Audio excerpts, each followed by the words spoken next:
Okay, good afternoon. I'm here with Karega Rausch, who's from Indiana, and he's the Vice President of Research and Evaluation for the National Association of Charter School Authorizers. And so, Karega, it's great to have you here. Thank you for joining us. Oh, it's an honor. Happy to be here. Thank you. And I'm curious about what your organization does, that you're an association of authorizers. So tell me a little bit about your organization. So we are an independent voice for thoughtful policy and practice that leads to more great charter schools for kids and families. And we do that by working with authorizers, which are entities granted by state law with broad oversight responsibilities and high-stakes decision-making responsibilities in the charter sector. We do that by working on people, practices, and policies, really engaging folks that are doing this work of authorization, the policies at the local level and the state level that kind of garner how the charter sector works, and then the practices of authorizers, right? The day-to-day work that they do and what things tend to lead to great schools for more kids. That's kind of our North Star, right, in this, and that's working through authorizers that ultimately enable more people to do amazing things and stronger outcomes for kids, families, and communities. And so you must have seen quite a increase in states and localities seeking to get information from your organization. We have, and NACSA is, I think we would say a lot of folks, we define NACSA as the standard in terms of being able to define what quality authorizing is actually about, and that is the kind of outcomes that schools achieve and what things authorizers can do that can facilitate expanding those kind of options for kids, families, and communities. I've been authorizing personally since 2007 when I first started at the Indianapolis Mayor's office, and have been in authorizing on and off since that time.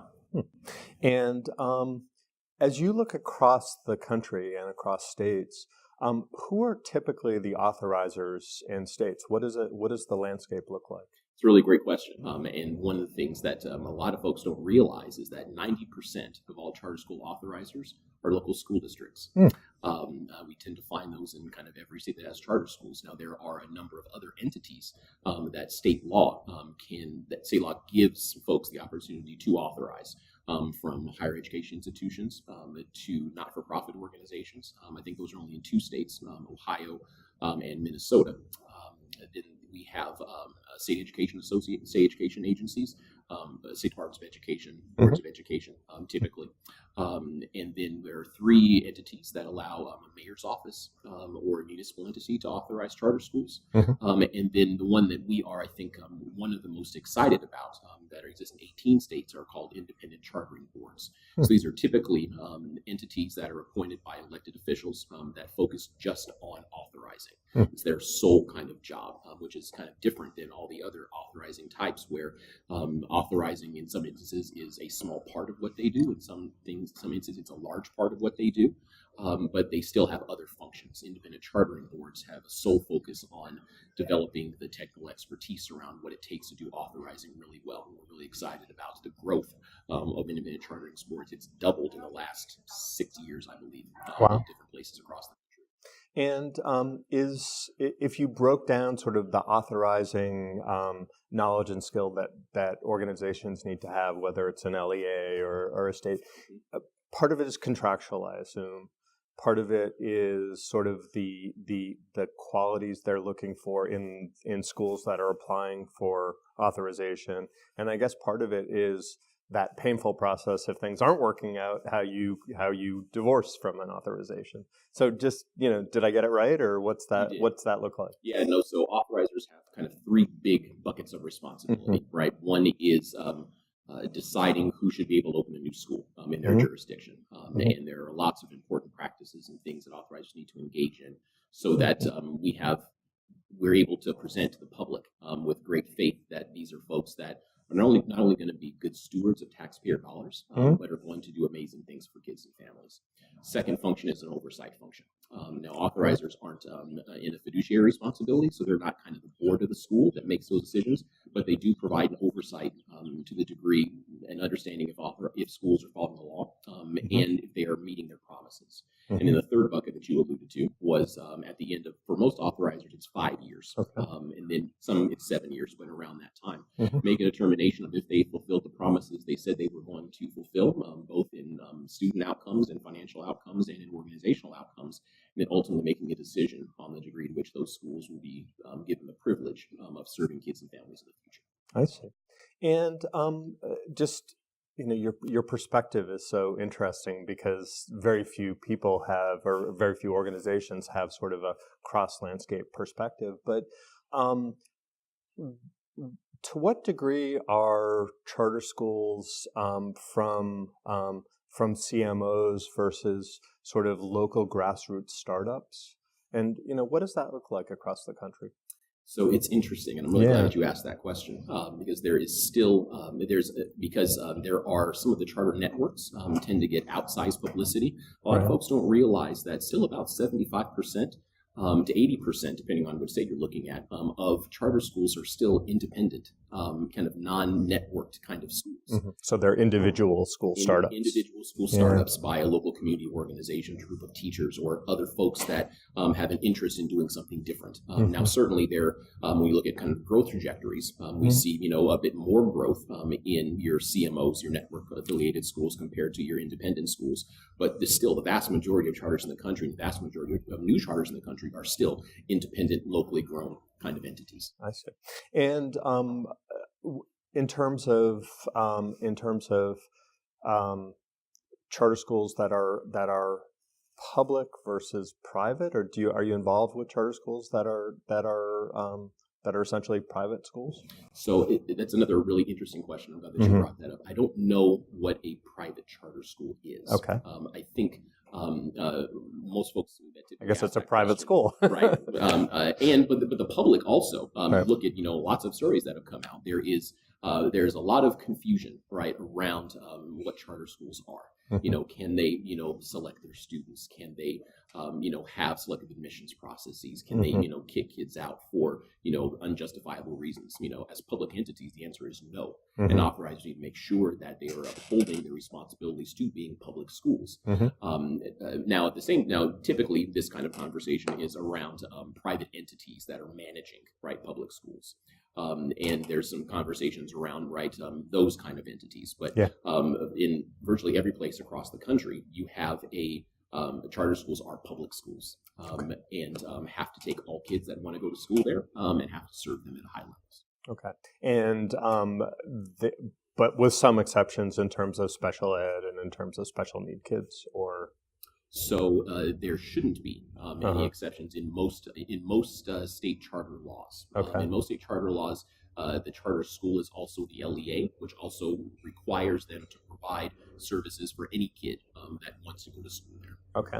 So, as the Vice President of Research and Evaluation, talk a little bit about the research and evaluation you guys are working on. Yeah, so a few of the things that I'll talk about one that we're really excited about that we're calling the Quality Practice Project. Authorizing is still a young profession in the big scheme of things. And we are now at a point where we have enough authorizers with enough high quality schools that we can try to learn from an outcomes-based perspective, what are the authorizer practices that tend to lead to great portfolios of schools. For a long time, the information and the kind of advice that NACSA and other organizations have given relative to high-quality authorizing has been based solely on professional expertise, professional practice, what we think is really working in the sector. But now, by studying the practices of high quality of authorizers that have really strong student and public interest kind of outcomes, seeing what similarities, what differences, make some inferences, on that, especially relative to those that have more middling and low point portfolios, we're hoping to see some trends, some patterns that we can then empirically test on a broader scale. To really link, to provide a much stronger empirical evidence base around what authorizer practices facilitate great outcomes for kids and families. So what are some of the practices, for example, that you're trying to track that you think might be related to these good outcomes? Yeah, so what we're looking at is in kind of 4 different areas. Application practices is one example, right? So are there similarities or differences among authorizers that tend to have really strong portfolios, right? Do they do capacity interviews, for example? How are they structuring their work in engaging an applicant, right, to understand, right, is this a group that can really pull this off, right? So a number of different areas in application practices. Performance management is another one, right? Are there similarities or differences in portfolio expectations and how they engage their schools? Do they have systems that trigger certain kind of interventions, or are they more hands-off, right? So a lot of questions there, and certainly other kinds of areas that we're kind of digging into to really try to understand and again provide empirical evidence base around what we think are leading to great outcomes for kids and families. Nice, that's exciting. So when can we hope to see some results from that? Yeah, so we've done the case studies, the initial case studies with folks that have really strong portfolios, and those are more in kind of the middle, or on the cusp of, the kind of those things. And we're doing our compare contrast now as we speak. And so we hope to have some initial conclusions, some around things we need to dig deeper into, probably fall of 2017. We'll look forward to that. What research out there would you point people towards if they wanted to find out what some of the evidence around charter school effectiveness is? Sure. Well, one of the most widely cited kind of piece of evidence is the Center for Research and Education Outcomes, CREDO. They come out with studies on, charter schools, virtual education, CMO, in the charter sector, and those kind of things that are pretty high quality. Every, methodology, right, has its own strengths and weaknesses, but that's pretty good. And certainly NACS has put out some resources around what authorizers are doing around special education, school discipline kind of accountability things, and its relationship to outcomes. I would say, and make a shameless plug, this is the evidence base that really links high quality charter schools, and what's necessary for that is thin relative to a lot of other places. There are a lot of things that we know, some are more anecdotal in different places, but this is an area where an explosion of research that can really help to understand what are the conditions that produce these life-changing schools for kids, and what are the conditions that are producing schools that are doing terrible things by kids that need to stop and go away. That is a new era of research. I hope will continue to build because it's pretty thin right now. I'm curious about the opportunities for innovation that might be arising from charter schools. So, for example, building better capacity for teachers, maybe some new instructional practices, maybe some new organizational models for schools. What are some areas that charter schools hold promise for producing innovation in the field? Another excellent question, and one that we've done a lot of thinking about. I think a lot of people, when chartering first happened, were hoping that we'd see lots of innovation at the kind of curricular level. And I think there have been some things that have happened there. But I think the best evidence of innovation in the charter sector, I think, has been in governance and has been in human capital. I think it's kind of undeniable that the charter sector has brought in different kinds of people into public education that have not been in public education before, whether that's serving on a charter school board of directors, whether that's becoming a school leader, a network leader, or some strands of teacher preparation programs and others. I think that has been really important, and you're starting to see those folks that have been a part of that work start to emerge into the traditional sector, the district-run sector, as well as in state chief roles and other kinds of elected official, kind of positions. I think that's really exciting to the degree that it results in more schools, more great schools for kids and families. Also, the idea of authorization, right? The idea of an authorizer that isn't controlling what happens in schools, but that sets expectations for what needs to happen, monitors how they're doing, makes decisions.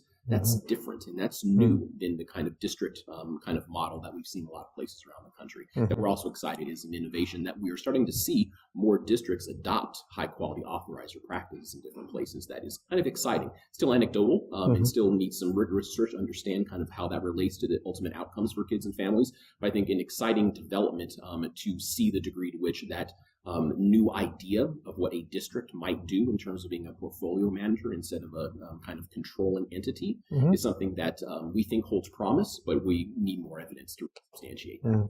Are you seeing a lot of networks of charter schools grow? I mean, one of the rationales perhaps of a district